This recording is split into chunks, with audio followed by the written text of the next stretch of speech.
video is going to be about our 1947 Greyhound bus that we have that we converted to an RV.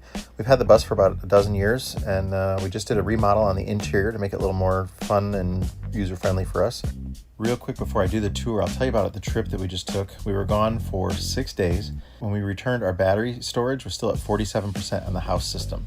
Something really neat that we added were these lead time batteries. They are lithium iron phosphate batteries. They are 200 amp hours at 24 volts. It's for the quality that you get, these are grade A cells, 5,120 watt hours in each battery. We have 4 of these in our house system. So 4 200 amp hour 24 volt batteries powering the house system. So that's over 20,000 watts of stored power in there. We also have like 1,000 watts of solar on the roof right now as well. We're going to be changing some of that a little bit to go with flexible panels on the roof, so we won't have the big rack mounted ones, so it'll be a little bit more inconspicuous on the top.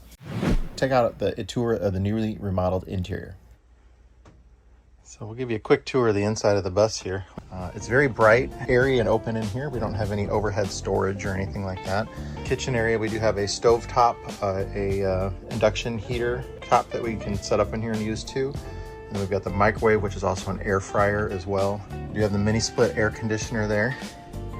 And then we also have the airlock. And then the touch lights on the ceiling. We just have a little switch there for them. And then we have storage shelves in the bathroom. The bathroom really hadn't changed except for the flooring is one piece of continuous vinyl. Come back to the bedroom. So we have a large queen bed in here, lots of storage under the bed. We made it a little extra high so that our suitcases fit underneath of it. So we got a lot of storage under there for that. And it's a nice homey kind of feel in here. Same thing with the lights up on the ceiling. Got a big storage cabinet in the back right there. And then we have the rooftop air unit back here that this one's DC powered. So it's super energy efficient. It's only like 500 something watts to run this thing to keep it cool compared to a regular rooftop air. And it's so quiet, you can't even hear it running outside compared to a regular rooftop air, which is very, very loud. But a regular rooftop air, even the inverter type, you're converting DC power to AC power and then back to DC power for the inverter. This one is just run off DC power. So this is coming straight from the batteries. There's none of that conversion loss. So that's why it's extra energy efficient. They make them in 12 volt and 24 volt units. No TV in the bedroom. We did do a TV all the way up front in the bus, hanging there above the driver.